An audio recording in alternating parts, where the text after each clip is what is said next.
नमस्कार साथियों, एक बार पुनः स्वागत है आपका हमारे चैनल एचएल मनी ग्रो में।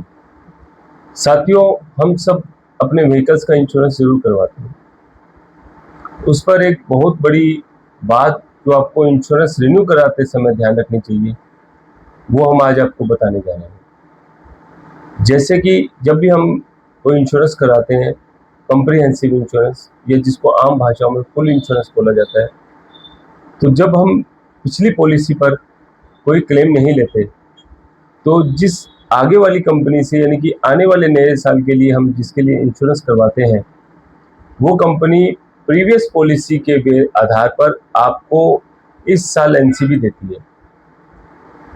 तो आपको ये विशेष ध्यान रखना है कि यदि आपकी प्रीवियस पॉलिसी पे क्लेम है तो आप जब रिन्यू कराएं तो इंश्योरेंस कंपनी को अवश्य बताएं कि हमने पिछली पॉलिसी पे क्लेम लिया हुआ है। यह बात विशेष रूप से ध्यान तब रखने वाली है जब आप कंपनी को चेंज कर रहे हैं। यदि आप कंपनी को चेंज कर रहे हैं और आपने प्रीवियस ईयर में कोई क्लेम लिया हुआ है तो आगामी ईयर वाले इंश्योरेंस कंपनी को अवश्य बताएं, अन्यथा आपका क्लेम जितना परसेंट आपका एनसीबी की टाइटलमेंट नहीं थी उतना परसेंट आपका क्लेम कट जाएगा। सपोज कीजिए आपने पिछले साल में 20% एनसीबी था पॉलिसी पर, उसी साल आपने क्लेम ले लिया और आने वाले समय में प्रीवियस पॉलिसी को देख करके कंपनी ने 25% आपको एनसीबी दे दिया, तो आपका जो 25% एनसीबी की टाइटलमेंट आपकी नहीं थी वो आपने ले लिया, तो उस ईयर के पॉलिसी पीरियड के दौरान यदि आपका कोई क्लेम आता है तो आपका क्लेम भी 25% आपको कट के मिलेगा इंश्योरेंस कंपनी से। तो ये विशेष बात अवश्य जब आप पॉलिसी को रिन्यू कराएं, विशेष रूप से यदि वो पॉलिसी कॉम्प्रिहेंसिव है और आपने प्रीवियस ईयर में कोई क्लेम लिया हुआ है तो आगामी इंश्योरेंस कंपनी जिससे आप रिन्यू करा रहे हैं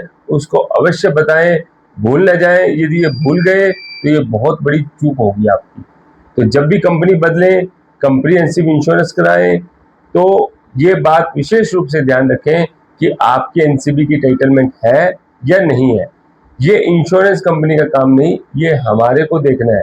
यदि आप गलती से एनसीबी की टाइटलमेंट नहीं होने के बावजूद आप एनसीबी ले लेते हैं तो आप पॉलिसी लेने के बाद भी उस इंश्योरेंस कंपनी को एनसीबी की रिकवरी दे करके अपनी पॉलिसी को बिल्कुल सही कर सकते हैं। और यदि आपने एनसीबी की टाइटलमेंट नहीं थी और आपने ले लिया, उसके बाद आपने इंश्योरेंस कंपनी को रिकवरी दे दी, तो policy rest of policy period के दौरान यदि कोई क्लेम आता है तो आपको 100% या यूं कहूं जो पॉलिसी टर्म्स एंड कंडीशन के हिसाब से जो क्लेम आपको मिलना था एनसीबी के कारण से नहीं कटेगा। तो ये बात अवश्य ध्यान रखें। एनसीबी विशेष रूप से यानी कि नो क्लेम बोनस का स्पेशल ध्यान रखें यदि आपने प्रीवियस ईयर पे कोई क्लेम दिया हुआ है। बहुत बहुत धन्यवाद आपका।